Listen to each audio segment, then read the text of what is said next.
ওমরে ফারুক রাদিয়াল্লাহু তাআলা ওয়ার্দজাহানের খলিফা, তার জামানায় সামান্য একজন যুবক রাখাল আল্লাহ পাক রব্বুল আলামিনের তাকওয়া, আল্লাহ তাআলার ভয় এমন ভাবে অন্তরের ভিতরে জাগ্রত রাখছে, যার ফলে ওই সামান্য রাখাল আল্লাহ পাক রব্বুল আলামিনের ওলি হয়ে গেছে। ওই রাখাল মালিকের ছাগলগুলা নিয়ে যখন মাঠের দিকে রওয়ানা, মাঠের দিকে যায় আর জবান দিয়া মালিকের জিকির করে লা ইলাহা ইল্লাল্লাহ, লা ইলাহা ইল্লাল্লাহ, লা ইলাহা ইল্লাল্লাহ, লা ইলাহা ইল্লাল্লাহ। এইভাবে যায় আর জবান দিয়া মিট মিট করিয়া মাওলা পাকের জিকির করে।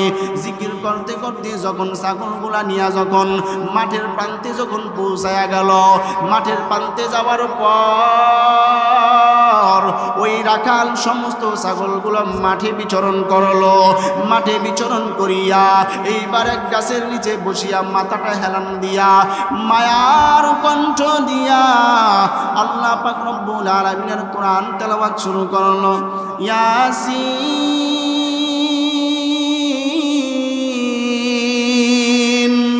ওয়াল কুরআনিল হাকীম ইন্নাকা লামিনাল মুরসালিন। এই রকম ভাবে মায়ার কণ্ঠ দিয়া কোরআন তেলাওয়াত করে। প্রতিমধ্যে ওমরে ফারুক রাদিয়াল্লাহু তাআলা ছদ্মবেশের মাধ্যমে প্রজাদের খবর দেখার জন্য যখন ওই রাস্তা দিয়া যায়, যাওয়ার সময় দেখে যে কে জানো এত সুন্দর করিয়া মায়ার কণ্ঠ দিয়ে আল্লাহ তাআলার কোরআন তেলাওয়াত করতেছেন। এইবার ওমরে ফারুক রাদিয়াল্লাহু তাআলা আনহু চিন্তা করল, আমি যাই ওই রাখালের ভিতরে আল্লাহ তাআলার ভয় কেমন, রাখালের মধ্যে আল্লাহ তাআলার ভয় কেমন, তাকওয়া কেমন, এইটা পরীক্ষা করার জন্য এইবার ওমর রাদিয়াল্লাহু তাআলা ওই রাখালের কাছে গেল। রাখালের কাছে গিয়া বলে, ও রাখাল ভাই,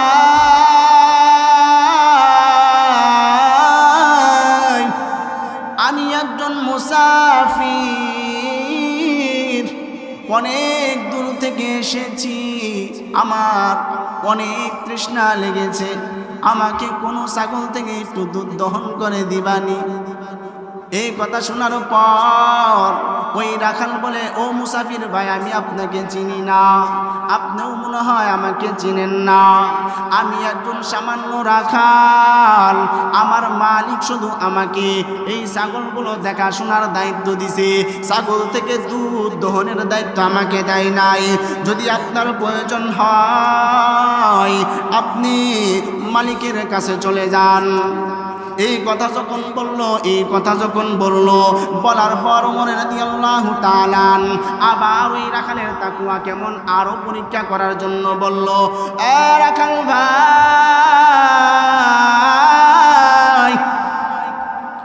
আমি তোমাকে কিছু টাকা দেই, কিছু টাকা নিয়ে তুমি একটা ছাগল আমার কাছে বিক্রি করো, আমারও প্রয়োজন মিটে যাবে, তুমিও কিছু টাকা পাইলা।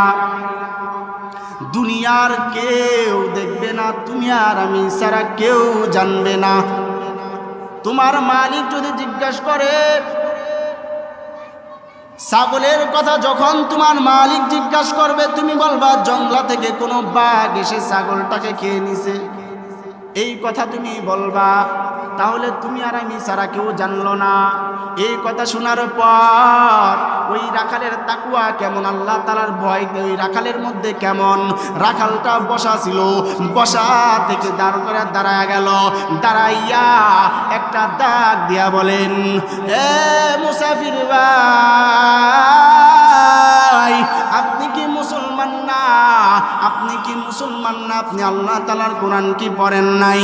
আল্লাহ তাআলা তো কোরআনের ভিতরে জানাইয়া দিছে, ইন্নাল্লাহা সামিউন বাসীর।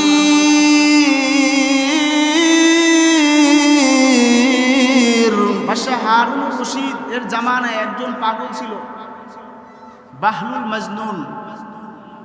তো বাদশাহ হারুনুর রশিদ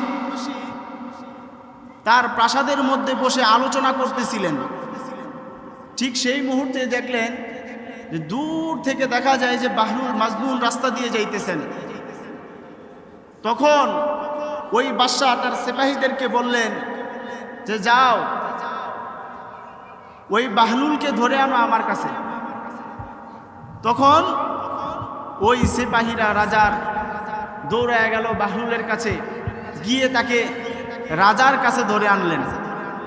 যখন রাজপ্রাসাদের কাছে আনলেন, আনার পর সিঁড়ি দিয়ে উঠতে লেট হয়ে যাবে এতটুকু বরদাস্ত করেননি। তাকে কৃত্রিম লিপের মাধ্যমে নিচে একটা কাঠের মতো ছিল, উপরে রশি বাঁধা ছিল, রশি ধরে টান দিত, সেই করে উপরে চলে যেতেন। তো ওই লিফটের মাধ্যমে তাকে অল্প সময়ের মধ্যে বাদশার কাছে নিয়ে গেলেন। বাদশাহ হারুনুর রশিদ বাহলুলকে প্রশ্ন করলেন, আচ্ছা বাহলুল, তুমি আল্লাহ পাক রব্বুল আলামিনের এত প্রিয় কিভাবে হইলা? তখন বাহলুল জবাব দেয় যে আপনি আমাকে যেইভাবে আনছেন সেভাবে হয়েছি। তখন বাদশাহ হারুনুর রশিদ বলে, কি বলো, বুঝি না, বুঝায় বলো।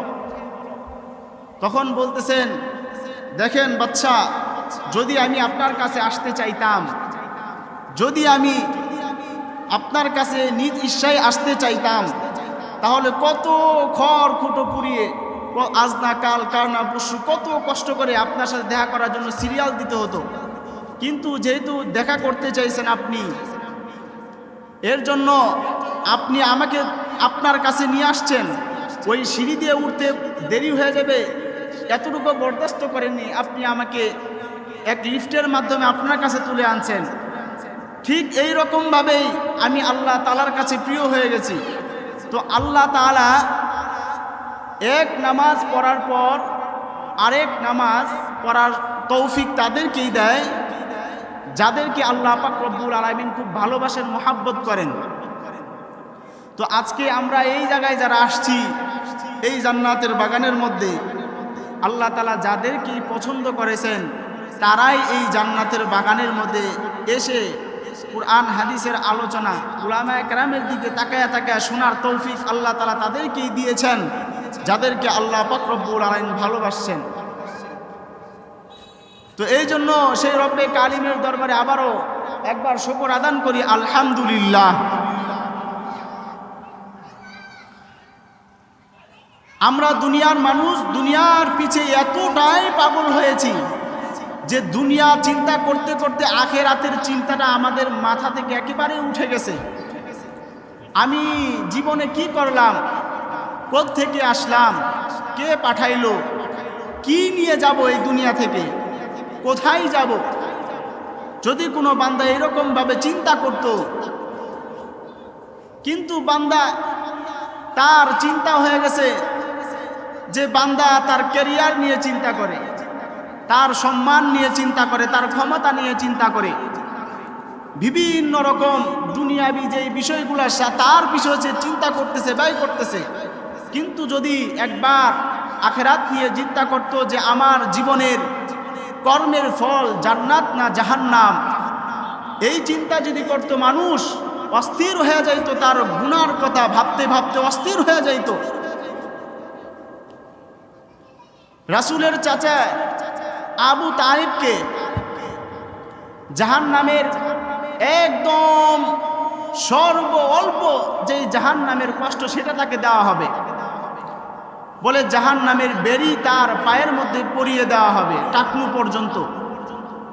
ওই জাহান্নামের আংটার এত পাওয়ার হবে, এত পাওয়ার হবে যে ওই জাহান্নামের আংটার পাওয়ারে তার শরীর পুরোটাই সিদ্ধ হয়ে যাবে। শুধু তাই না, মাথার মগজগুলো টকবক করে ফুটতে থাকবে। ওই গরমে, ওই তাপে তার মাথার মগজগুলো ফেটে মাথার চারদিক থেকে পড়তে থাকবে, শরীর জ্বলছে যাবে।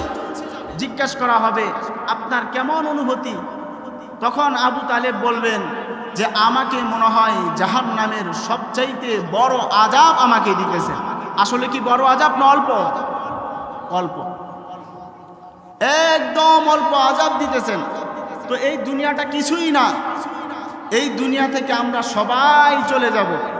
এই দুনিয়ার পিছে যদি আমি সময় ব্যয় করি, তাহলে এই দুনিয়ার পিছে সময় ব্যয় করার ফলে আমার আখিরাতের কোনো ফায়দা হবে না। আমাকে এই দুনিয়াতে থেকেই আখিরাতের চিন্তা করতে হবে, আখিরাতের কামাই করতে হবে। কিন্তু আখিরাতকে বাদ দিয়ে যদি আমি দুনিয়া কামাই, তাহলে এই দুনিয়া আমার আখিরাতের কোনো কাজেই আসবে না। দুনিয়ার ধন সম্পদ আখিরাতের কোনো কাজেই আসবে না। যেমন বাদশাহ জুলকারনাইন সারা বিশ্বের গোটা বিশ্বের বাদশাহ। বাদশাহ জুলকারনাইন পুরা পৃথিবীকেই তিনি রাজত্ব করছেন। পুরা গোটা পৃথিবীকে রাজত্ব করার পর যখন মৃত্যুর সময় ঘনায়া গেল, তার সার্গেদেরকে ডাক দিয়া বলে, ও আমার সার্গেদের দল, আমার মৃত্যুর সময় জানাজার পর আমার দুইটা হাত কাফনের ভেতর থেকে বাহির করিয়া, কাফনের ভেতর থেকে বাহির করিয়া বাজারের মধ্য দিয়া ঘুরাইয়া ঘুরাইয়া নিয়া যাইবা। ইন্তেকাল হয়ে গেল বাদশার, জানাজাও হয়ে গেল।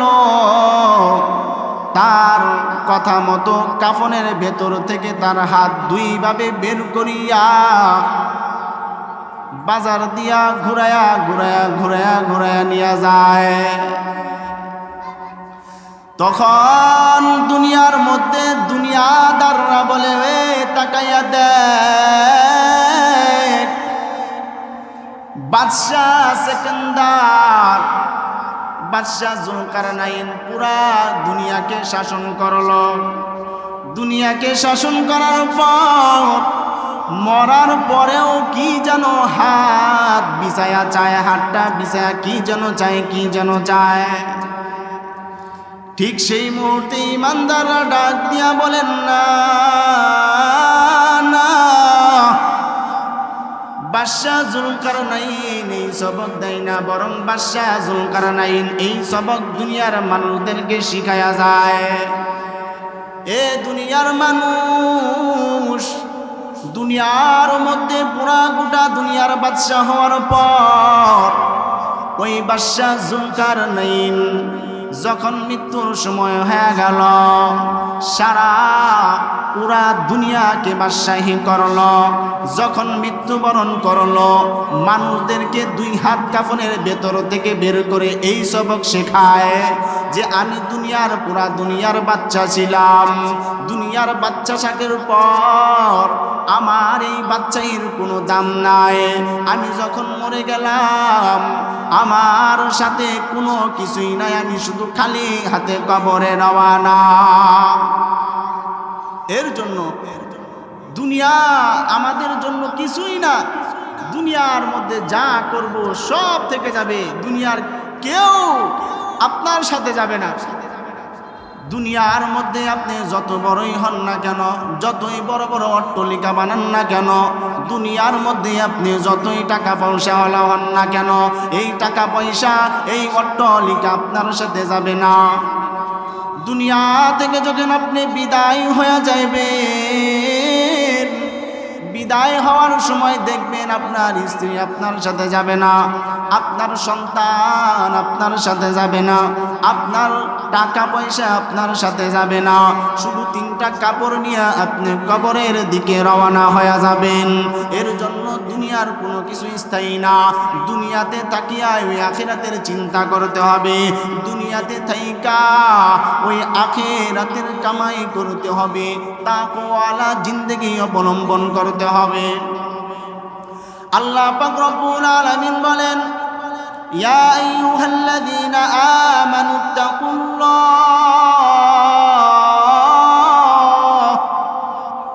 এ দুনিয়ার মুমিন, তোমরা আল্লাহ তাআলাকে ভয় করো, তাকওয়ালা জীবন অবলম্বন করো, তাকওয়ালা জীবন তোমরা তৈরি করো, আল্লাহকে ভয় করো।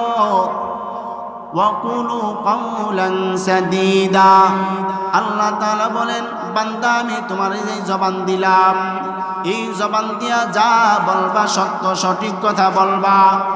এই জবান আমি দিলাম, এই জবান দিয়া কখনো মিথ্যা কথা বলবা না। এই জবানের হেফাজত তুমি করবা। এই দুইটা কাজ যদি আমি করতে পারি, আল্লাহ পাক রব্বুল আলামিন পরবর্তীতে বলেন ওয়ায়াগফিরু লাকুম যুনুবাকুম, আল্লাহ বলেন যে তোমার সব কৃতকর্মগুলো আল্লাহ মাফ করে দিবেন। ইউসলিহ লাকুম আমালাকুম, তোমার আমলগুলোকে আল্লাহ তাআলা পরিশুদ্ধ করে দিবেন। ওয়ায়াগফিরু লাকুম যুনুবাকুম, তুমি যত কৃতকর্ম আছে, তোমার যত গুনাহ আছে, আল্লাহ তাআলা সব মাফ করে দিবেন। আয়াতের মধ্যে আল্লাহ পাক রব্বুল আলামিন দুইটা আদেশ করলেন। এক নাম্বার ইত্তাকুল্লাহ, আল্লাহ তাআলাকে ভয় করো। দুই নাম্বার ওয়াকুলু কওলান সাদীদা, হে বান্দা তোমার যে আল্লাহ যে জবান দিছে জবানের হেফাজত করো। দুইটা আদেশ যদি তুমি পালন করতে পারো, আল্লাহ মহা বড় দুইটা পুরস্কারের কথাও জানাইলো যে তোমার যত ত্রুটিযুক্ত আমল আছে আল্লাহ ত্রুটি মুক্ত করে দিবেন। ওয়ায়াগফিরু লাকুম যুনুবাকুম, তোমার কৃতকর্ম গুনাহগুলোকে আল্লাহ মাফ করে দিবেন। আল্লাহ পাক রব্বুল আলামিন বলেন এই দুইটা আদেশ যে আল্লাহ পাক রব্বুল আলামিন করলেন, এই দুইটা আদেশ আবার মানব কিভাবে? আল্লাহ তাআলা আয়াতের শেষে জানায়া দেন ওয়া ইউতিইল্লাহা ওয়ার রাসূল, আল্লাহ এবং তার রাসূলের অনুসরণ অনুকরণের মাধ্যমে। এখন আল্লাহ এবং তার রাসূলের অনুসরণ অনুকরণ কেমনে হবে? আল্লাহ বললেন যে বান্দা তোমরা আমি আল্লাহ তাআলার এই দুইটা হুকুম মানো, এই দুইটা আদেশ পালন করো, তোমাদের জন্য মহা বড় দুইটা পুরস্কার। এখন এই দুইটা আদেশ আমরা পালন করব কিভাবে? আল্লাহ তাআলা পরবর্তীতেই এই আয়াতের শেষে জানিয়ে দিলেন আল্লাহ এবং তার রাসূলের অনুসরণ অনুকরণের মাধ্যমে। এখন প্রশ্ন হয়ে যায় যে আল্লাহ তাআলাকে অনুসরণ অনুকরণ করতে বললেন, আল্লাহ তাআলাকে তো দেখা যায় না, আল্লাহ নিরাকার, তো আল্লাহ তাআলার অনুসরণ করব কিভাবে? আল্লাহ পাক রব্বুল আলামিন বলেন লা ইউকাল্লিফুল্লাহু নাফসান ইল্লা উসাহা, আল্লাহ তাআলা বলেন রে বান্দা আমি আমার বান্দা বান্দির উপরে এমন কোনো বিষয় চাপায়া দেই না যেই বিষয় আমার বান্দা বান্দির পালন করা কষ্টকর হয়ে যায়। যেহেতু বলেছি বান্দা আমার অনুসরণ করো, সেহেতু রাস্তাটাও আমি আল্লাহ তাআলা সহজ করে দিলাম। কুল ইন কুনতুম তুহিব্বুনাল্লাহা ফাত্তাবিউনি ইউহিব্বুকুমুল্লাহ ওয়া ইয়াগফির লাকুম যুনুবাকুম ওয়া মান ইয়াগফিরুল্লাহ قل إن كنتم تحبون الله فاتبعوني يحببكم الله ويغفر لكم ذنوبكم والله غفور رحيم। আল্লাহ পাক রব্বুল আলামিন বলেন হে নবী উম্মতদেরকে জানায়া দেন যারা আমি আল্লাহ তাআলাকে অনুসরণ অনুকরণ করতে চায়, যারা যেন আপনাকে অনুসরণ অনুকরণ মুহাব্বত করে, তাহলে আমি আল্লাহ তাআলাকে মুহাব্বত করা হয়ে যাবে, অনুসরণ অনুকরণ করা হয়ে যাবে। আর আমি আল্লাহ ওই বান্দাকে ভালোবাসবো, আর আমি আল্লাহ তাআলা যে বান্দাকে ভালোবাসবো ওই বান্দার জান্নাতে যাওয়ার আর কোনো প্রতিবন্ধকতা থাকবে না। এইবার রাসূলের অনুসরণ কেমনে হবে? قال النبي صلى الله عليه وآله وسلم من أحب سنتي فقد أحبني ومن أحبني كان معي في الجنة। পয়গম্বর বলেন, এ আমার উম্মত, তোমরা যারা আমার রাসূলে তোমরা যারা আমার সুন্নতের অনুসরণ করবা, আমি রাসূলকে অনুসরণ করা মুহাব্বত করা হয়ে যাবে। আর যারা আমি রাসূলকে মুহাব্বত করবা, আমি আল্লাহ পাক রব্বুল আলামিন বলেন, রাসূল বলেন, ওই বান্দা আমার সাথে জান্নাতে থাকবে। সুবহানাল্লাহ। আল্লাহ পাক রব্বুল আলামিন বলেন যে বান্দা, তোমরা যদি আমার অনুকরণ করতে চাও, আমার রাসূলের অনুসরণ করো, আমার অনুসরণ হয়ে যাবে। এখন রাসূলের অনুসরণ কেমনে হবে? রাসূল বলেন, বান্দা তোমরা যদি আমার সুন্নতের অনুসরণ করো, বান্দা যদি বলে আমি সুন্নতের অনুসরণ করতে পারো, তাইলে আমার অনুসরণ করা হয়ে যাবে।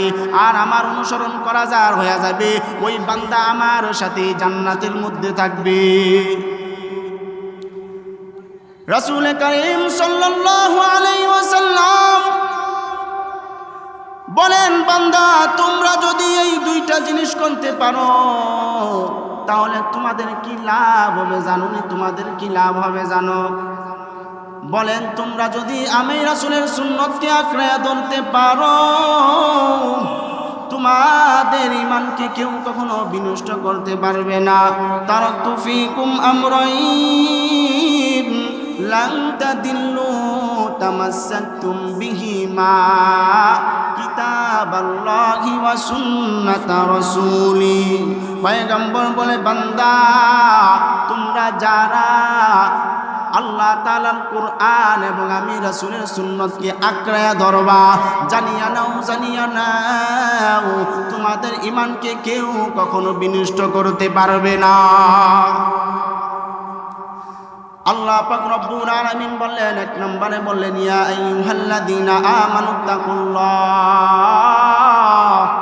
বান্দা তোমরা আল্লাহ পাক রব্বুল আলামিনকে ভয় করো, তাকওয়া অর্জন করো। বলে তাকওয়া বলার কত দাম! ইন্না আকরামাকুম ইনদাল্লাহি আতকাকুম।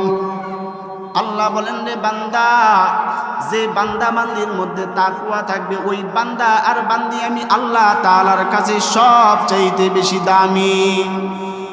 বলে তাকওয়া সেটা আমরা কিভাবে আমাদের অন্তরের মধ্যে জাগ্রত রাখবো? যখন কোনো বান্দার অন্তরের ভিতরে তাকওয়া অর্জন হয়ে যাবে, যখন কোনো বান্দার মধ্যে আল্লাহ পাক রব্বুল আলামিনের ভয় চলে আসবে, ওই বান্দা কখনো কোনো গুনার কাজ করতে পারবে না। ওই বান্দার দ্বারা কখনো সুদ খাওয়া হবে না, ওই বান্দার দ্বারা কখনো ঘুষ খাওয়া হবে না, ওই বান্দার দ্বারা কখনো হারাম রিজিক অর্জন করা সম্ভব হবে না। ওই বান্দা কখনো নামাজ পরিত্যাগ করবে না। সামনে যত বড় ওই গুনার পরিবেশ তৈরি হয়ে যাক না কেন, ওই বান্দা 1 মিনিটের জন্য গুনার কাজ করবে না। তার অন্তরের ভিতর আল্লাহ পাক রব্বুল আলামিনের ভয় ঢুকে গেছে, তার অন্তরের ভিতরে আল্লাহ তাআলার ভয়।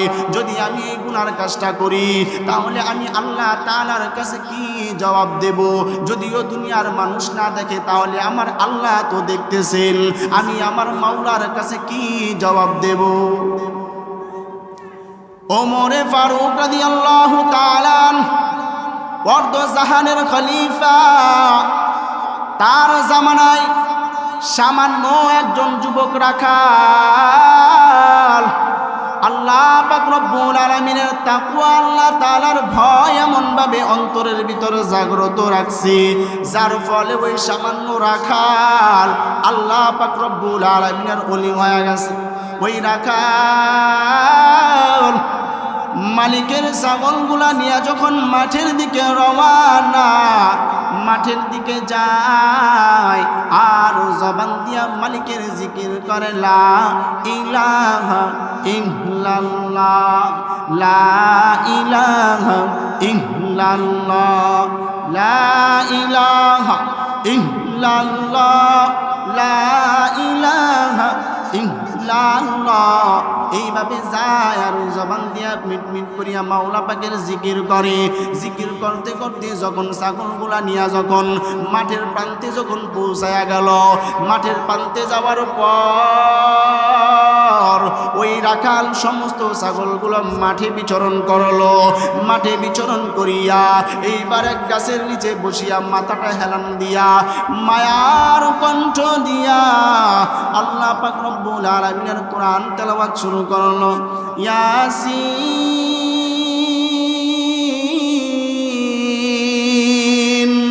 ওয়াল কুরআনিল হাকীম ইন্নাকা লামিনাল মুরসালিন। এই রকম ভাবে মায়ার কণ্ঠ দিয়া কোরআন তেলাওয়াত করে। প্রতিমধ্যে ওমর ফারুক রাদিয়াল্লাহু তাআলা আনহু ছদ্মবেশের মাধ্যমে প্রজাদের খবর দেখার জন্য যখন ওই রাস্তা দিয়া যায়, যাওয়ার সময় দেখে যে কে জানো এত সুন্দর করিয়া মায়ার কণ্ঠ দিয়ে আল্লাহ তাআলার কোরআন তেলাওয়াত করতেছেন। এইবার ওমরে ফারুক রাদিয়াল্লাহু তাআলা আনহু চিন্তা করল, আমি যাই ওই রাখালের ভিতরে আল্লাহ তাআলার ভয় কেমন, রাখালের মধ্যে আল্লাহ তাআলার ভয় কেমন, তাকওয়া কেমন, এইটা পরীক্ষা করার জন্য এইবার ওমর রাদিয়াল্লাহু তাআলা ওই রাখালের কাছে গেল। রাখালের কাছে গিয়া বলে, ও রাখাল ভাই,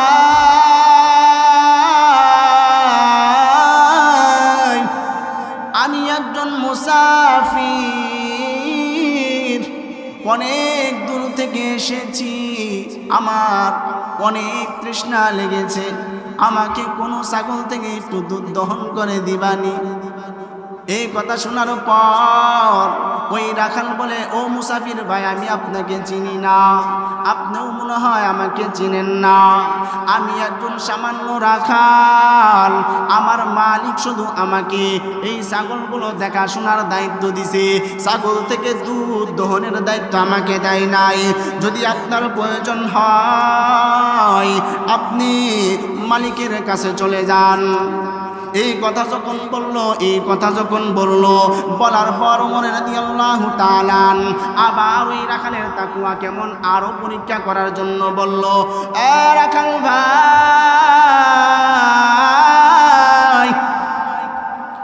আমি তোমাকে কিছু টাকা দেই, কিছু টাকা নিয়ে তুমি একটা ছাগল আমার কাছে বিক্রি করো, আমারও প্রয়োজন মিটে যাবে, তুমিও কিছু টাকা পাইলা। দুনিয়ার কেউ দেখবে না, তুমি আর আমি ছাড়া কেউ জানবে না। তোমার মালিক যদি জিজ্ঞাসা করে ছাগলের কথা, যখন তোমার মালিক জিজ্ঞাসা করবে তুমি বলবা জঙ্গলা থেকে কোনো বাঘ এসে ছাগলটাকে খেয়ে নিছে, এই কথা তুমি বলবা, তাহলে তুমি আর আমি ছাড়া কেউ জানলো না। এই কথা শোনার পর ওই রাখালের তাকওয়া কেমন, আল্লাহ তাআলার ভয় ওই রাখালের মধ্যে কেমন, রাখালটা বসা ছিল, বসা থেকে দাঁড়ায় গেল, দাঁড়াইয়া একটা ডাক দিয়া বলেন, এ মুসাফির ভাই, আপনি কি মুসলমান না? আপনি কি মুসলমান না? আপনি আল্লাহ তাআলার কোরআন কি পড়েন নাই? আল্লাহ তাআলা তো কোরআনের ভিতরে জানাইয়া দিছে, ইন্নাল্লাহা সামিউন বাসীর।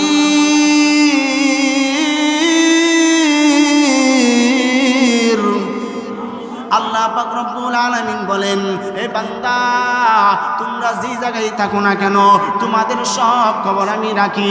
বান্দা, তুমি যেই জায়গায় থাকো না কেন তোমাদের সব কথা আমি শুনতে পাই। বান্দা, তুমি যা করো না কেন আমি সব কিছুই দেখতে পাই। আমি আল্লাহ পাক রব্বুল আলামিনের চোখকে ফাঁকি দিতে পারবা না, আমি আল্লাহ পাক রব্বুল আলামিনের চোখকে ফাঁকি দেওয়া সম্ভব না। এইভাবে যখন ওই রাখাল ওমর রাদিয়াল্লাহু তাআলা কে বলল, ওই রাখাল তো জানে না এইটা কি, কিন্তু ওমর রাদিয়াল্লাহু তাআলা আনহু ওই রাখালের কাছে যাইয়া তিনি তার তাকওয়া পরীক্ষা করতেছিলেন। এ ভাই, ও দুনিয়ার মানুষ শোনো, মনোযোগ দিয়া শোনো, এর নামই হইল তাকওয়া।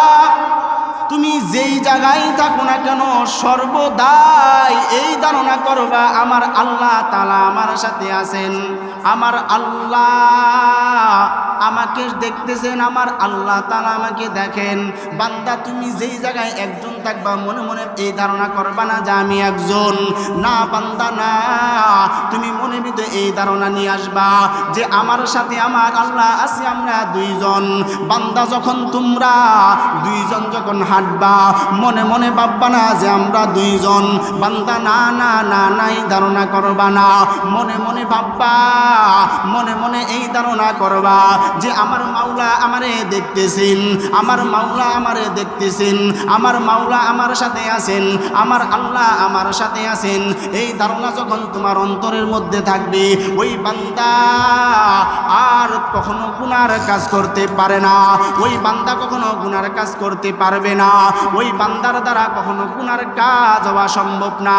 আর ওই তখন বান্দা কোনো সাধারণ কোনো বান্দা থাকে না, ওই বান্দাটা সাধারণ কোনো বান্দা থাকে না, ওই বান্দা আল্লাহ পাক রব্বুল আলামিনের প্রিয় বান্দা ওলি হয়ে যায়। সুবহানাল্লাহ।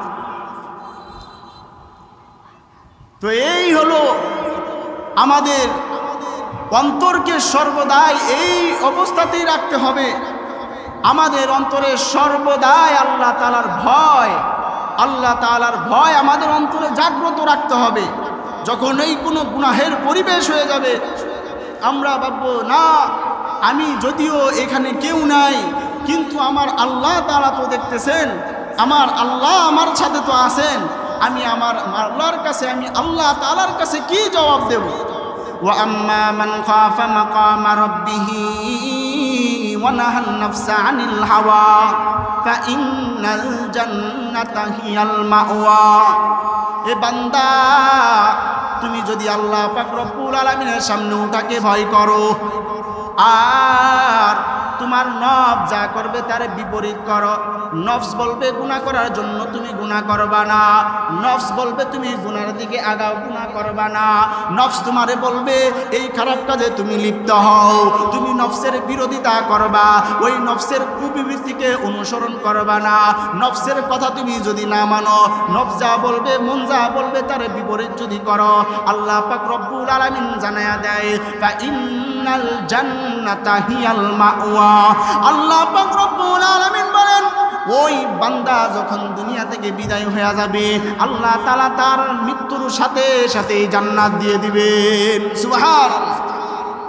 এর জন্য যে অবস্থাতেই থাকবো আমরা, যেখানেই থাকি, যে অবস্থাতেই থাকবো সব সময় আল্লাহ পাক রব্বুল আলামিনের ভয়, আল্লাহ পাক রব্বুল আলামিন আমাদেরকে যে এই তাকওয়ার কথা বারবার বললেন, কোরআনের শুরুতেও তাকওয়ার বয়ান, শেষেও তাকওয়ার বয়ান, বারবার আল্লাহ পাক রব্বুল আলামিন এই তাকওয়ার বয়ান করতেছেন। বলে কেন? যে এই তাকওয়ালা ব্যক্তি আল্লাহ পাক রব্বুল আলামিনের কাছে বিশাল দামি। কারণ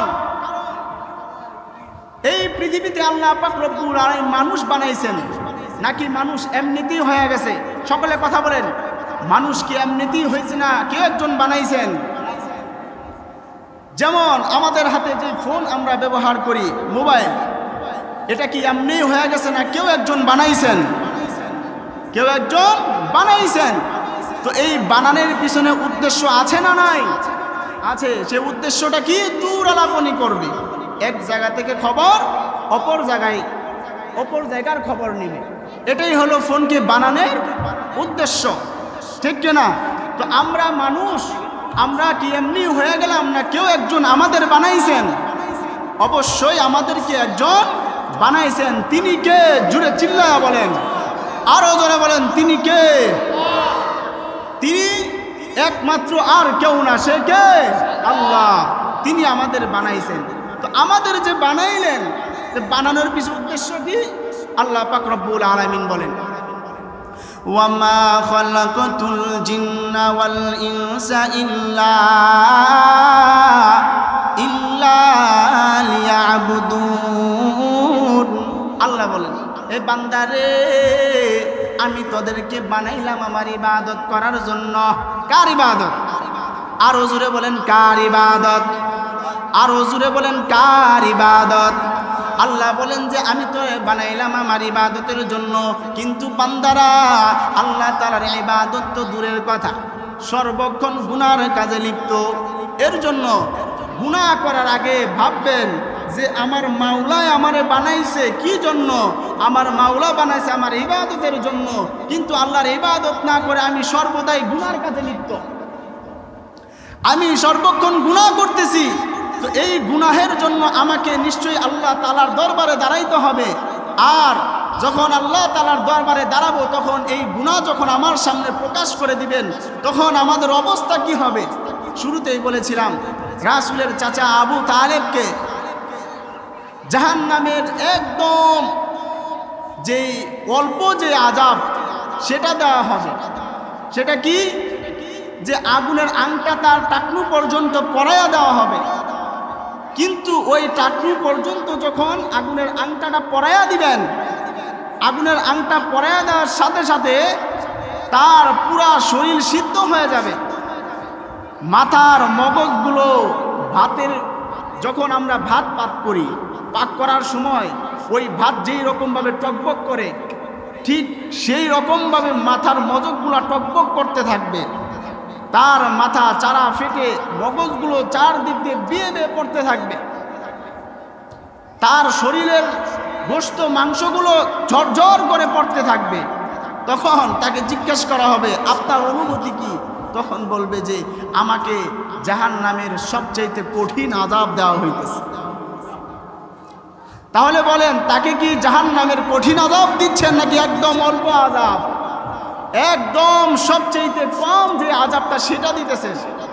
আর আল্লাহ পাক রব্বুল আলামিন তো অকৃতজ্ঞদের জন্য কি বললেন? নফরমানদের কথা কি বললেন? যে আমি নফরমানদের জন্য কঠিন ভয়ঙ্কর এক আযাব বানিয়ে রাখছি। তার অবস্থা কি হবে? বান্দা যদি বিন্দু পরিমাণ আখিরাত নিয়ে চিন্তা করত, তার গুনাহ নিয়ে চিন্তা করত, ওই বান্দা আর ঠিক থাকতে পারতো না। ওই বান্দা সঠিকভাবে আর ঠিক থাকতে পারতো না, ভেবে ভেবে অস্থির হয়ে যাইত। কিন্তু বান্দা বিন্দু পরিমাণে সে আখিরাত নিয়ে চিন্তা নাই, খালি দুনিয়া, দুনিয়ার ভিতরে এই বানাবো সেই বানাবো। এর জন্য আমাদের আকাবায়ে কেরাম আমাদেরকে দুনিয়াতে চলার কিছু নিয়ম বলে গেছেন। যে দুনিয়াতে আমরা কি বলবো, একটা মূলনীতি আছে যে দুনিয়ার ক্ষেত্রে আমরা নিচের দিকে তাকাবো। কোথায় তাকাবো? সকলে বলেন, নিচের দিকে। আর দিনের ক্ষেত্রে তাকাবো উপরের দিকে। দিনের ক্ষেত্রে উপরের দিকে। যেমন যেমন যদি কোনো চাওয়ালা পাঁচতলা বাড়িওয়ালার দিকে তাকায়, কয়তলা? পাঁচতলা বাড়িওয়ালার দিকে যদি কোনো চার দোকানদারওয়ালা তাকায়, তার মনের ভিতরে একটা আফসোস চলে আসবে, আল্লাহ সেও তো মানুষ, আমিও মানুষ, তার কেন পাঁচতলা, আমার কেন চার দোকান? কেমন জানি একটা না শুকরিয়া চলে আসলো না? এর জন্য আমাদের আকাবিররা শিক্ষা দিয়ে গেছেন যে তোমরা দুনিয়ার দিকে, নিচের দিকে তাকাবা।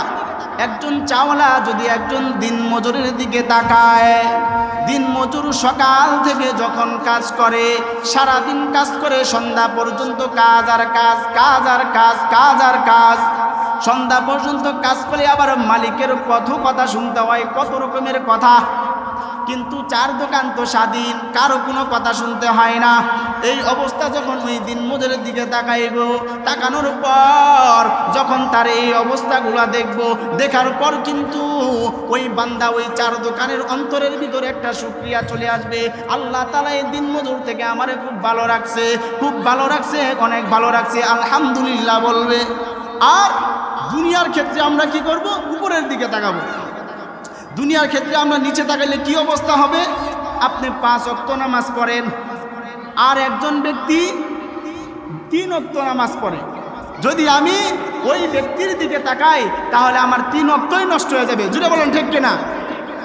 এর জন্য দিনের ক্ষেত্রে আমরা তাকাবো উপরের দিকে, দুনিয়ার ক্ষেত্রে আমরা তাকাবো উপরের দিকে। উপরের দিকে যদি আমরা তাকাই, আখিরাতের দিনের ক্ষেত্রে যদি আমরা উপরের দিকে তাকাই, কি হবো? যে আমরা কি করব? সাহাবায়ে কেরাম কিভাবে আমল করেছেন সেই দিকে আমরা তাকাবো। তাদেরকে যদি অনুসরণ করি, বিন্দু পরিমাণ হইলেও কিছু না কিছু আমল আমাদের মধ্যে প্রবেশ করবে। এজন্য দিনের ক্ষেত্রে উপরে তাকাবো আর দুনিয়ায় চলার ক্ষেত্রে নিচের দিকে তাকাবো। আলী রাদিয়াল্লাহু তাআলা আনহু তিনি সর্বদা এই দোয়া করতেন যে আল্লাহ, আপনি আমাকে দুনিয়াতে চলার ক্ষেত্রে যতটুকু প্রয়োজন ততটুকুই দান করেন, এর বেশি আমার দরকার নাই। এই দোয়া শিখাই গেছেন। এর জন্য আমরা সর্বদাই আল্লাহ পাক রব্বুল আলামিনের কাছে দোয়া করব যে আল্লাহ, আপনি আমাকে দুনিয়ার ভিতরে যতদিন বাঁচাইয়া রাখবেন, যতদিন পর্যন্ত এই দুনিয়ার ভিতর রাখবেন, ততদিন পর্যন্ত এই দুনিয়াতে থাকার জন্য যতটুকু প্রয়োজন ঠিক ততটুকুই দান করেন, এর বেশি দরকার নাই। এই দোয়া আমরা সর্বদা করতে থাকব।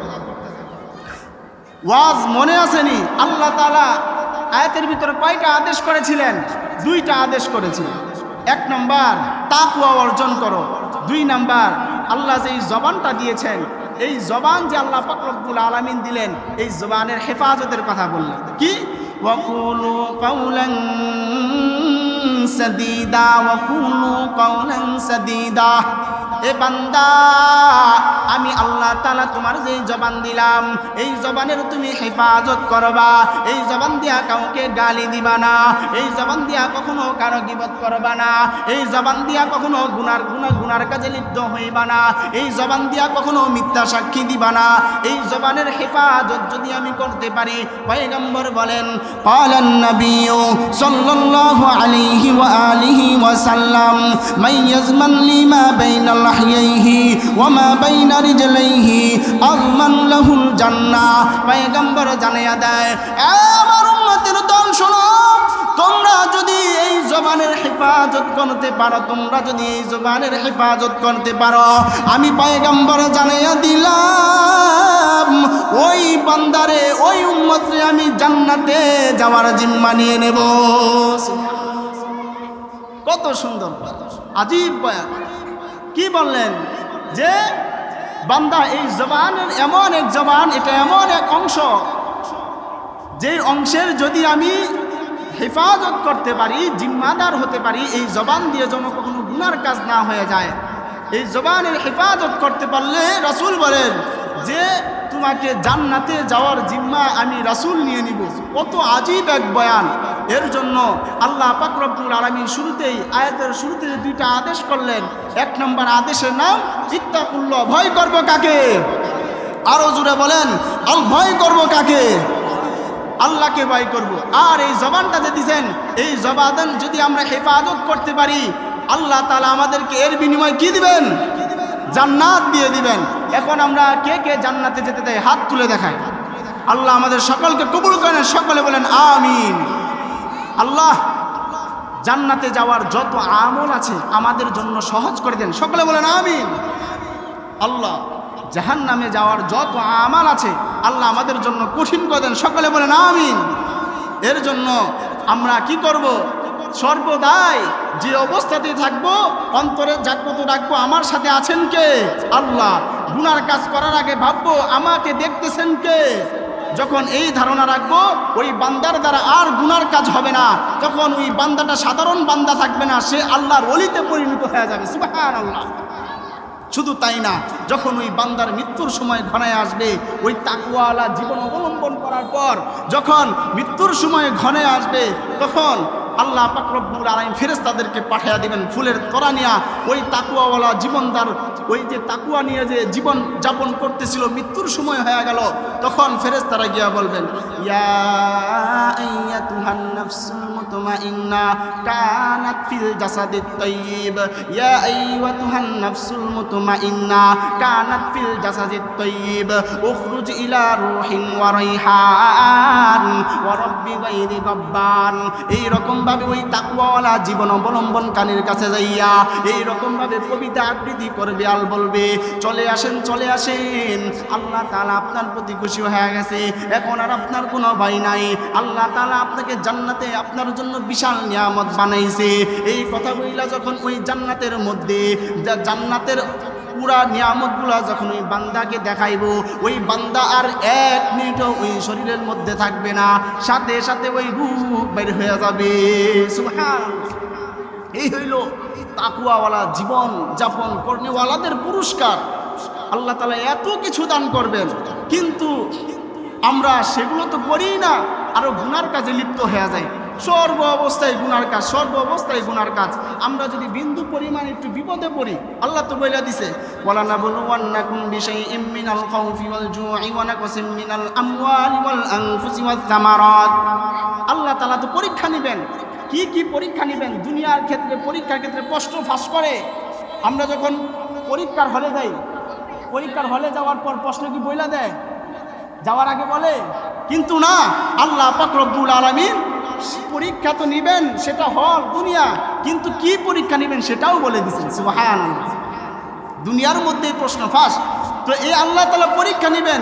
যখন কোনো বান্দাকে পরীক্ষায় আল্লাহ তাআলা ফেলানোর পর যখন কোনো পরীক্ষা নেন, কোনো বিপদ আপদ দেন, তখন বিপদ আপদে পড়ার সাথে সাথে ওই বান্দার কাজ কি ছিল?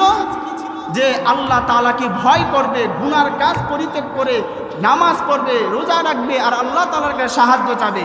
এই কাজ না করে শয়তান যেই কাজ শিখাইছেন, বিড়ি দুই তিনটা নিয়ে ইচ্ছা মতো টানতেছে আর টানতেছে, একটা শেষ, এর পাশার মধ্যে আরেকটা লাগাইছে, একটা শেষ, আরেকটার পাশে আরেকটা লাগাই দিছে। ঠিক কিনা? জোরে বলেন। এইরকম ভাবে বিপদে পড়ে গেল। কিন্তু সে বিপদে পড়ছে, আল্লাহ তাআলার কাছে সাহায্য না চায়া শয়তানের অনুসরণ শুরু করছে, একটার পর একটা লাগাইতেছে।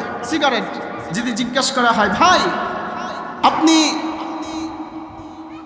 হঠাৎ করে দেখতেছি এত পরিমাণে সিগারেট খাচ্ছেন কেন? বলে চিন্তা, টেনশন। কি বলে? টেনশনে তারে ধরছে। টেনশনে যদি ধরে, আমরা স্মরণ করব কাকে? আরো জোরে বলেন, স্মরণ করব কাকে? বল ইন্না সালাতি ওয়া নুসুকি ওয়া মাহইয়ায়া ওয়া মামাতি লিল্লাহি রাব্বিল আলামিন।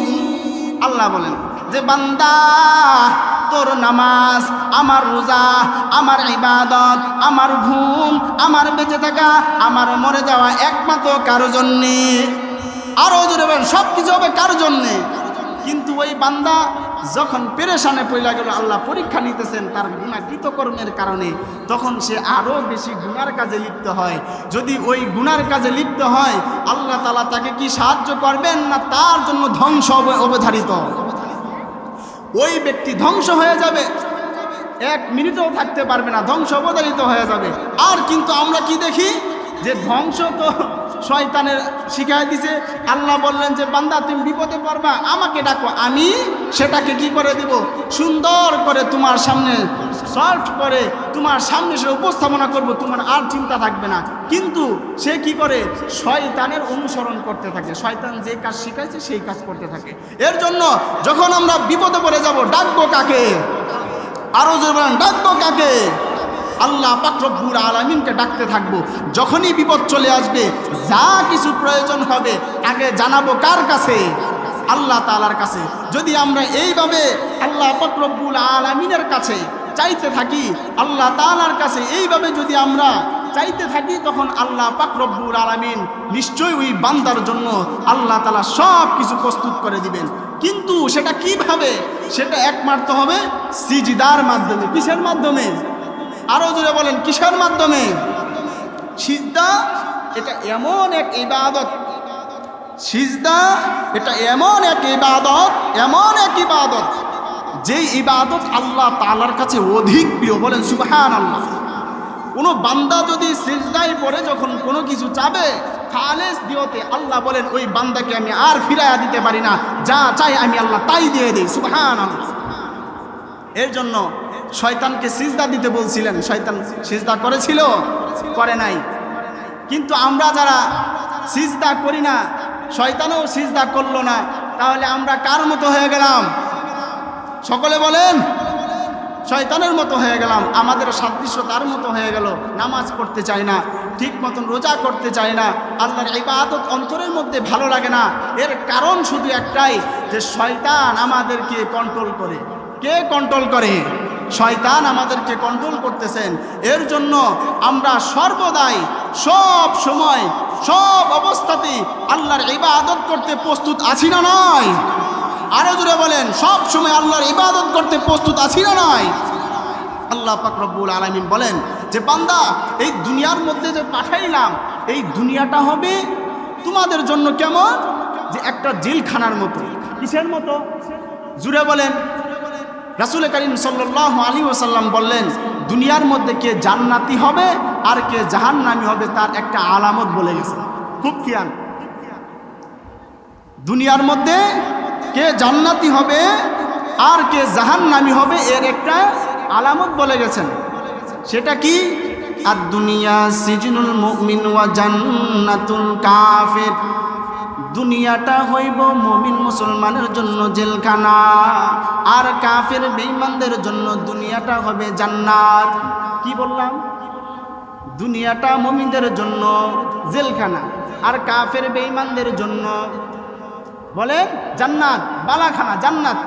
এখন আসেন, জেলখানা কাকে বলা হয়? খুব খেয়াল, 3 গুণে গুণান্বিত জায়গার নাম জেলখানা। কয় গুণে গুণান্বিত? সকলে বলেন। 3 গুণে গুণান্বিত জায়গার নাম জেলখানা। কয় গুণে গুণান্বিত?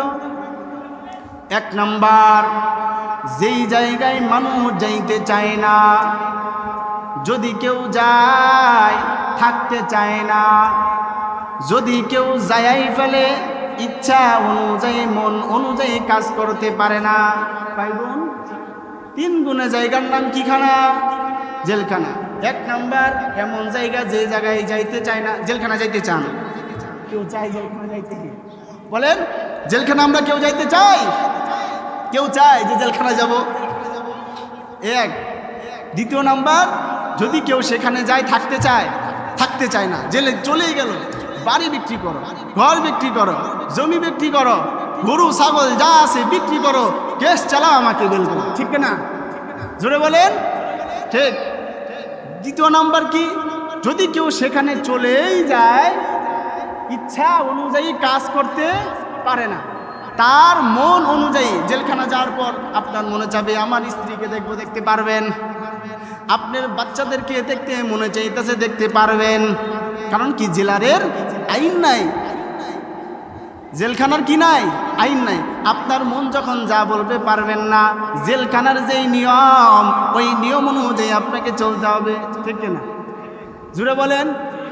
যেই নিয়ম সেই নিয়ম অনুযায়ী চলতে হবে। এর নাম কি? জেলখানা। তাহলে বললাম মুমিনদের জন্য কি? জুড়ে বলেন। খুব খেয়াল, যদি বুঝতে পারেন এতটুকুই যথেষ্ট আপনার জীবনের জন্য। মুমিনদের জন্য আল্লাহ বললেন দুনিয়াটা কি? মুমিন বান্দাদের জন্য। আর কাফের বেঈমানদের জন্য কি? জান্নাত, জান্নাত, বালাখানা। ঠিক কিনা? তাহলে জেলখানা কয় গুণে গুণান্বিত? 3 গুণে গুণান্বিত স্থানের নাম কি? জেলখানা। 1 নাম্বার, যেই জায়গায় মানুষ, সকলে বলেন, 1 নাম্বার যে জায়গায় মানুষ। 2 নাম্বার, কেউ যদি যায়, কেউ যদি সেখানে চলেই যায়, মন অনুযায়ী কাজ করতে পারে না। কারণ মন যদি বলে যে এখন আমার বউকে দেখতে মন চাইতেছে, পারবে? বাচ্চাদেরকে দেখতে মন চাইতেছে, পারবে? হঠাৎ গোসল করতে মন চাইছে, পারবে? সম্ভব না, কারণ জেলালের আইন নাই। জান্নাত কাকে বলা হয়? জান্নাত বলা হয় 2টা গুণ যে জায়গায় থাকবে। কয় গুণ? 2। জান্নাত কি? মা তাশতাহি আনফুসুকুম ওয়া লাকুম ফিহা মা তাদউন। আল্লাহ বলেন যে জান্নাত এমন জায়গা, তুমি যাওয়ার পর তোমার মনে যা চাবে তুমি তাই করতে পারবা। জান্নাতের মধ্যে যাওয়ার পর কোনো আদেশ নাই, কোনো নিষেধ নাই। তোমার মনে যা চাবে তুমি তাই করতে পারবা। তোমার মন যা বলবে সেটাই করতে পারবা। কেউ তোমাকে নিষেধ করবে না, বরং তুমি যা চাইবা, মা তাশতাহি আনফুসুকুম, তোমার মনে খালি একবার চাইতে দেরি, সেটা তোমাকে জান্নাতের মধ্যে দিতে দেরি হবে না। তাহলে বুঝলাম যে জান্নাত এমন জায়গা যেখানে যাওয়ার পর কোনো আদেশ নিষেধ নাই, মনে যা চাবে তাই পাবে, তাই করতে পারবে। কিন্তু জেলখানায় মনে যা চাবে পাবে? বলেন। এখন আসেন, খুব খেয়াল, মুমিনদের জন্য কি? জেলখানা, জেলখানা। এখন আল্লাহ পাক রব্বুল আলামিন বলেন দুনিয়াটা মুমিনদের জন্য জেলখানা। দুনিয়ার ভিতর আমার কিছু আইন নিয়ম কানুন আছে, এই আইন নিয়ম কানুন তোমাদের মেনে চলতে হবে। বুঝতে পারছেন? দুনিয়াটা এমন জায়গা যেটা মুমিনদের জন্য জেলখানা। যারা মুমিন হবে আমি কিছু নিয়মতান্ত্রিক দিয়া দিলাম, ওই নিয়ম অনুযায়ী চলবা। ওই নিয়মতান্ত্রিক কোথায় পাবো বলে? কোরআন। কি? কোরআন। সেই কোরআনের ভিতরে আল্লাহ পাক রব্বুল আলামিন প্রত্যেকটা নিয়ম কানুন বলে দিছে। তোমার মনে চাবে নামাজ পড়বো না, কিন্তু না, আল্লাহ বলেন আমার আইনে নাই, আমার জেলখানায় এই নিয়ম নাই যে নামাজ না পড়া থাকবা। আমার জেলখানার মধ্যে নিয়ম হলো তোমাকে নামাজ পড়তেই হবে। তোমার মনে চাবে আমি এখন জিনা ব্যভিচারী করব, আল্লাহ বলেন না বান্দা না, আমার জেলের মধ্যে এই নিয়ম নাই। আমি আল্লাহ পাক রব্বুল আলামিন জেলের মধ্যে এই কোনো নিয়ম নাই। তুমি জিনা করতে পারবা না। তোমার মনে চাবে তুমি সুদ খাবা, সুদ কি? সুদ খাইবা। আল্লাহ বলেন বান্দারে তুমি যদি হও মুমিন তোমার জন্য হবে জান্নাত। কি? দুনিয়াটা কি? জেলখানা। আল্লাহ বলেন রে বান্দা তুমি সুদ খাইতে পারবা না, কারণ তুমি দুনিয়ার ভিতরে জেলখানায় আসো, আমার আইনে নাই। কি বলছি বুঝতেছেন তো? বুঝাইতে পারতেছি? আল্লাহ বলেন বান্দারে তুই যখন গুনার কাজ করবি, তোর সামনে যখন বিশাল বড় এক গুনার কাজ প্রস্তুত হয়ে গেল, তুমি তখন ভাববা আল্লাহ বলছেন দুনিয়াতে থাকা অবস্থায় একটা গুনার কাজও তুমি করতে পারবা না। এখন আল্লাহ বলেন বান্দা তুই মুমিন, দুনিয়াটা আমার তোদের জন্য জেলখানা। এখন তুই বিন্দু পরিমাণে কোনো গুনার কাজ করতে পারবি না। এই হইল মুমিন বান্দাদের অবস্থা। যখন কোনো মুমিন বান্দা শীতের রাত্র, কিসের রাত্র? শীতের রাত্র যখন গোসল ফরজ হয়ে গেছে, এখন ওই মুমিন বান্দা কি করবে? ঘুমায়া থাকবে। ফজর নামাজের আজান দিয়া দিছে, মাওলার নামাজের জন্য প্রস্তুতি নিবে, কারণ দুনিয়ার ভিতরে বান্দা কি? জেলখানার মধ্যে আছে। এখন আসেন বেঈমানের জন্য কি বলছিলাম? দুনিয়াটা কি? আরো জোরে বলেন দুনিয়াটা কি? রাগ করতেছেন সবাই? কথা বুঝাইতে পারতেছি? তাহলে বুঝলাম দুনিয়াটা মুমিন বান্দার জন্য কি? জেলখানা। আর বেঈমানদের জন্য কি বলছিলাম? জান্নাত হলো। দুনিয়াটা বেঈমানদের জন্য বালাখানা, জান্নাত হবে। খুব খেয়াল। এখন যারা বেঈমান জান্নাতে, তারা কি? দুনিয়ার মধ্যে তাদের জন্য জান্নাত। এখন জান্নাত কি বলছিলাম? মনে যা চাবে তাই করবে, সেটা কি? মনে যা চাবে তাই করবে, সেটা কি? এখন যারা বেঈমান হবে দেখবেন সে নামাজের রক্ত চলিয়া যায়, নামাজ পড়বে না। ও বেঈমান দুনিয়ার মধ্যে, তার জন্য দুনিয়াটা কি? জান্নাত। ওই বেঈমান সে নামাজ পড়ে না, নামাজ রোজা করতে চায় না, সুদ খায়, সুদ। আল্লাহ বললেন দুনিয়াটা মুমিনদের জন্য কি? জেলখানা। আর বেঈমানদের জন্য কি? দুনিয়াটা জান্নাত। তাহলে জান্নাতে যা মনে চায় সে কি করবে? তাই করবে। জান্নাত কি? যা মনে চায় তাই করবে। এখন ওই বেঈমান তো সুদ খাবে, কারণ তার জন্য দুনিয়াটা কি? জান্নাত। ওই বেঈমান যারা নামাজ রোজা কিছুই করে না, আল্লাহর ইবাদত বন্দি করে না, মন চাইতেছে জিনা ব্যভিচারে লিপ্ত, মন চাইতেছে সুদ খাইতেছে, মন চাই ঘুষ খায়, মন চাই মানুষকে হত্যা করে, মনে যা চাই তাই করে। আর মনে যা চাই তাই করে ওই স্থানের নাম কি? জান্নাত। সকলে বলেন মনে যা চায়, মনে যা চাই তাই করে ওই স্থানে জায়গাটার নাম কি? জান্নাত। ঠিক কিনা? মনে যা চাবে সে তাই করবে, তার ওই জায়গাটার নাম হবে জান্নাত। আর আল্লাহ পাক রব্বুল আলামিন এখন বলেন কিন্তু মৃত্যুর পর এই দুই শ্রেণীর মানুষের অবস্থাটা ভিন্ন হয়ে যাবে। কি হয়ে যাবে? ভিন্ন হয়ে যাবে। মৃত্যুর পর এই দুই শ্রেণীর মানুষের জন্য কি হয়ে যাবে? ভিন্ন হয়ে যাবে। খুব খেয়াল। যারা দুনিয়ার মধ্যে আসিল জেলখানায়, কোথায়?